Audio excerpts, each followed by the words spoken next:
Now let's use SEMrush to do a competitor backlink analysis so that we can find backlinks that we can also get. These are sites that are linking to our competitors. And for this, I'll use a relatively new site of mine, this one, waveifyoulike.com. It's a t-shirt store. So you see, I have very few domains linking to my site. It's just very new. So usually if I scroll down here, you would see similar profiles, but actually this is just my website, right? So this site, SEMrush, doesn't have enough data on my website. If it did, it would be easy because look, I can click on problemio.com and do this research on Problemio, and look, I actually will have similar sites, like for example this entrepreneurambitions.com. I can click on that, and I can see all the backlinks they have. I can go to their backlinks right here, and I can go through their backlinks, and I can see all the domains that link to them. You'll actually notice something interesting. This public.sitejot.com also linked to me. Now, this is not great because this is kind of an advertiser from many years ago, so that's not really a great sign. So you'll get rid of a lot of these by clicking one domain per result, and so you can see all the other places. Now, these websites don't look particularly fantastic. Huffington Post is okay, but most of these are like, you'd have to go and look at them one by one. But let's look at a t-shirt store that's comparable to mine. So we'll go to Google and we'll search for funny t-shirts. And what I'd be looking for here is not the ads, obviously, but websites that have funny t-shirts. So for example, this crazy dog t-shirts. Okay, cool. That might be an option. Amazon, not an option, right? Because it's just a gigantic website. Zazzle, again, not an option because these are just gigantic sites. But this crazy dog shirts, this is kind of like a mom and pop site, it looks like. So this one, we can take this domain and put it into SEMrush to see where they got their links. So this is exactly what we'll do here. I pasted their domain here, and let's do search. Now you can see they have 39,000 backlinks. Don't get scared by that because maybe they're not great, because look, they're on Pinterest and social media. Social media links are fine, but they're not like world beating. We can beat that. And referring domains, also 2,000. It's a lot. Obviously, I'm on day one and I have just a handful. So my site is early and there's just a handful of domains. This one has 2,000. So again, I'm quite a bit behind here, but that's the case for any new site. What we would do here is look at the domains that are linking to them and see, are any of these interesting for us? For example, this number 3, Goody Goody Gumdrops.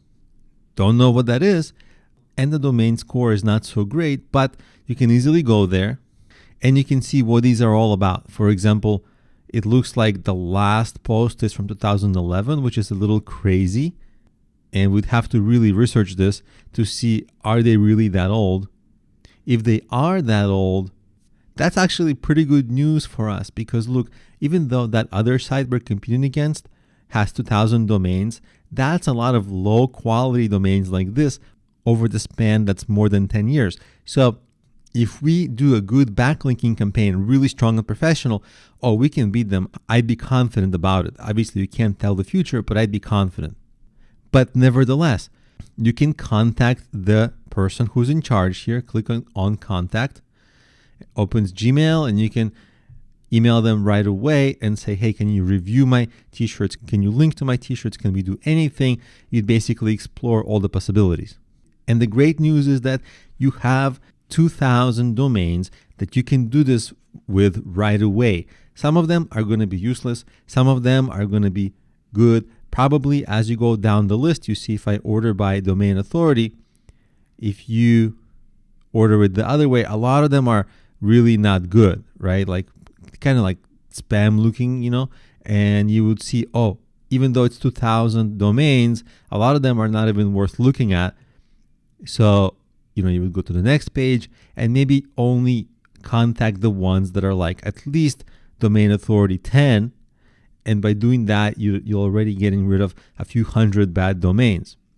Just because a link from a great domain is like 300 links from bad domains, and maybe even better than that. So really, even though it's quite time consuming, you'd only want to really focus on ordering things this way and seeing, can you get links from these places? And by the way, of course you can, because Pinterest, all you have to do is just make an account on Pinterest and run your Pinterest like you regularly would run your social media, and you do great. Same with Yahoo. You can post Yahoo articles and get links from Yahoo Answers and all that. And same with many things like that. Now, this USA Today, that's interesting, right? They lost that URL. You would actually be curious to know why they lost that, what was linked. You'd have to go to the individual URLs, look at the story. Maybe the story got taken down. For example, if we click this, is the story still up? The story is still up, but for some reason they took down the link to that page. So you just have to research this further, see who wrote it, this Sonia Haller. And it's really weird that an article about vaccines would link to their t-shirts. So maybe because it was a weird link, that's why they removed it. But the idea here is that you saw this person, Sonia Haller, you would actually maybe be able to find them on social media, see where else they write, and maybe they'd be able to link to you from wherever else they write. Now, here you see it looks like they're writing in topics that have to do with like vaccines and health, and for some reason they put a t-shirt store link there, right? We can't tell for sure, but it looks like paid placement, and that's very likely a reason why they lost this domain. This actually would have been a really good link for them, but they lost it. But on the other hand, we can just target writers who write about more relevant things to us, not some health or vaccine, but actually about t-shirts or fashion or something like that, because this is a t-shirt store that I'm researching now. And then you'd contact those writers. So we can hide that. And basically you would just go through these and see, oh, CNET, that's a big site. How did CNET link to them? And we can see CNET linked to them from this article in 2018. Let's see what this article is all about. Can we create something like this? Again, you see this person, Rig Brodia. You can contact them, see where they write. Are they still writing for CNET? You can reach out to them. Or sometimes an advanced thing to do is actually to contact somebody at CNET and say, can I write a blog post? But it would have to be relevant. It would have to be about something that they're doing. So you'd have to dig a lot more into the site to really see what kind of article you can post in here, if it's possible.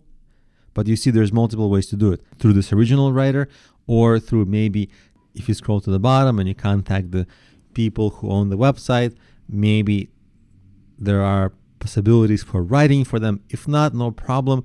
But you see they do have an editorial area with blogs, and you can maybe think of a way to get your website featured in their blogs.